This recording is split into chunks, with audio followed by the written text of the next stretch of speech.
মৃত ব্যক্তিকে স্বপ্নে দেখলে তাকে আমরা যে অবস্থায় দেখি তা কতটুকু সত্য, এবং শয়তান কি মৃত ব্যক্তির রূপ ধারণ করতে পারে? মৃত ব্যক্তিকে স্বপ্নে দেখলে সেই ব্যক্তিকে সঠিক আমি যা দেখেছি হুবহু সেই অবস্থায় তিনি আছেন এমনটি হলফ করে বলা কঠিন। স্বপ্নের ব্যাখ্যা সম্পর্কে ওয়াকিফাল জানেন, এটা ইসলামের শাস্ত্রসমূহের মধ্যে গুরুত্বপূর্ণ একটা শাস্ত্র হলো স্বপ্নের ব্যাখ্যা শাস্ত্র।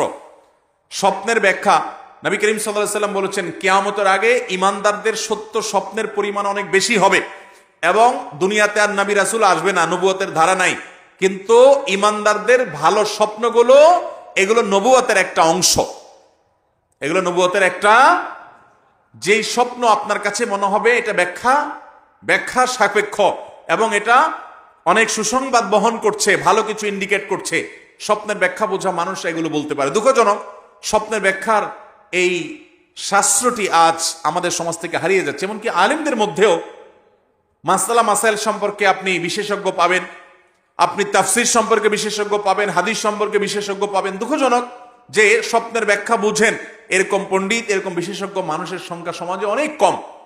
তো যাই হোক, এই মানুষগুলো ভালো বলতে পারেন স্বপ্নের ব্যাখ্যা কি। অতএব কোন মৃত মানুষকে স্বপ্নে দেখলে আপনি কষ্টে দেখেছেন সেজন্য তিনি কষ্টেই আছে, আপনি ভালো দেখেছেন তিনি সুখেই আছে, এমনটি সবসময় নিশ্চিত নয়। তবে যেই স্বপ্ন দেখার পর সাধারণত আপনার মনের ভিতরে একটু খুশি ভাব আসে, আনন্দের আভা আসে আপনার অন্তরে, তখন আপনি সুধারণা করতে পারেন আপনি কোন সুসংবাদ বা ভালো স্বপ্ন দেখেছেন। আর যে স্বপ্ন দেখার পর আপনার মধ্যে ভীতি কাজ করে, আতঙ্ক কাজ করে, আপনার মন বলে যে না আমি ভীতিকর কিছু দেখেছি, সেটা কোনো কোনো ক্ষেত্রে শয়তান দেখায় শুধু ভড়কানোর জন্য। আবার অনেক সময় আপনার কোনো দুঃসংবাদ স্বপ্নের মাধ্যমে ইন্ডিকেট দেওয়া হতে পারে। আমি একটু খেয়াল করলে দেখব আমাদের জীবনে অনেক স্বপ্ন দেখি যেগুলো পরবর্তীতে খেটে যায়, দিনের আলোর মতো মিলায় নিবেন, অবাক হয়ে যাবেন।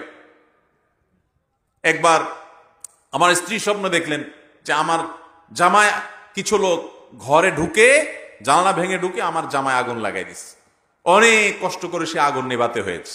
ঠিক এই ঘটনার কিছুদিন পরে দেখা গেল যে কিছু লোক আমার পিছনে লেগে গেছে খুব ভয়ঙ্কর ভাবে, এবং বহু কষ্ট করে সেই তাদের পিছনে লাগাটাকে থামাতে হয়েছে। স্বপ্ন কিভাবে খাটে। এবং ওইটার পরপরই ভদ্রমহিলা আমাকে বলছিলেন যে আমার কেন জানি মনে হচ্ছে যে কোনো কিছু মানুষ হয়তো পিছনে লাগবে বা কোনো শত্রুতা করবে। এই যে আগুন লাগা, এটা সেটা বিভিন্ন জিনিস দেখা, এগুলোর ব্যাখ্যা আছে। আল্লামা ইবনে সিরিন ইসলামের ইতিহাসের একজন বড় মনীষী ছিলেন, অনেক বড় মুহাদ্দিস ছিলেন, মোহাম্মদ ইবনে সিরিন রহমতুল্লাহ আলাই। ইমাম মোহাম্মদ ইবনে সিরিন রহমতুল্লাহ আলাই সোনালী যুগের মানুষ ছিলেন, প্রথম 3 যুগের মধ্যে তিনি ছিলেন। তিনি স্বপ্নের ব্যাখ্যা অনেক ভালো বুঝতেন, তার স্বপ্নের ব্যাখ্যার বইও আছে, বাংলা অনুবাদ হয়েছে, এর ভিতরে কিছু অথেন্টিক আছে, কিছু আনঅথেন্টিক আছে। যাই হোক, আমি দীর্ঘ কথা বলে ফেলেছি। মূল কথা হলো মৃত মানুষকে স্বপ্নে দেখলে সে স্বপ্ন সত্য হতে পারে, আবার ভুলও হতে পারে। শয়তান মৃত মানুষের রূপ ধারণ করে আসতে পারে, সেটা অস্বাভাবিক কিছু। স্বপ্নে দেখে কোন শরীয়তের বিধান সাব্যস্ত করা যাবে না।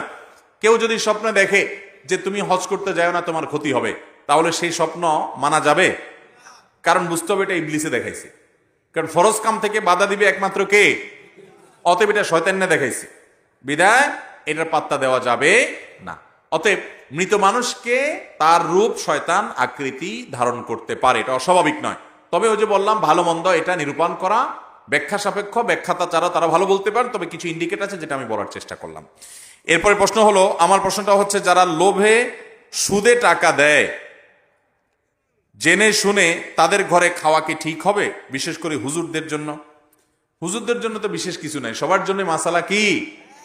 হারামটা যদি হুজুররা খায় হারাম হবে, যারা অহুজুর তারা খাইলে কি হালাল হয়ে যাবে? যারা হুজুর না তাদের জন্য কি হালাল হবে? শুনে রাখেন, যার উপার্জন শুধুই হারাম উপার্জন, অন্য কোনো হালাল উপার্জন নাই, এইরকম লোক যে সুদের টাকা লাগায় সেখান থেকে তার উপার্জন হয়, ওটা দিয়ে তার সংসার চলে, আর কোনো হালাল উপার্জন নাই। একটা মদের দোকান আছে, মদ বিক্রি করে, সেখান থেকে লাভ আসে, সেটা দিয়ে সংসার চলে, অন্য কোনো উপার্জন নাই।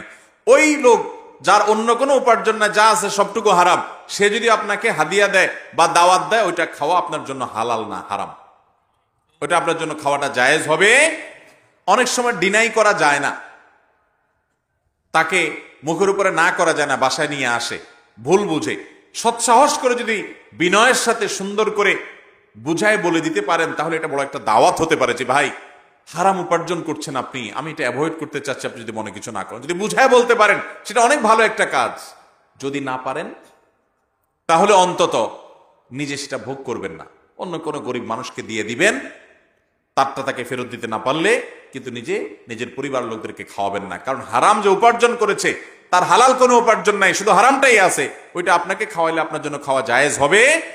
আর যদি কারোর মিশ্র উপার্জন থাকে, বুঝেন মিশ্র উপার্জন মানে কি, হালালও আছে হারামও আছে। সরকারি চাকরি করে, বেতনও আছে আবার ঘুষও আছে, আছে না নাই? বেতনও পায়, টিন চুরি গম চুরিও করে, মিশ্র উপার্জন, হালালও আছে সাথে হারামও আসে। দোকানে কাজ করে, মালিকের বেতনও পায়, আবার ক্যাশ থেকে চুরিও করে, আছে না নাই? এই মিশ্র উপার্জন যদি হয় তাহলে সেখানে খাওয়াটা হালাল হবে, যেহেতু হালাল হারাম দুইটাই আছে। কিন্তু এটাও অ্যাভয়েড করতে পারলে সেটা তাকওয়ার দাবি, অ্যাভয়েড করতে পারলে সেটা ভালো।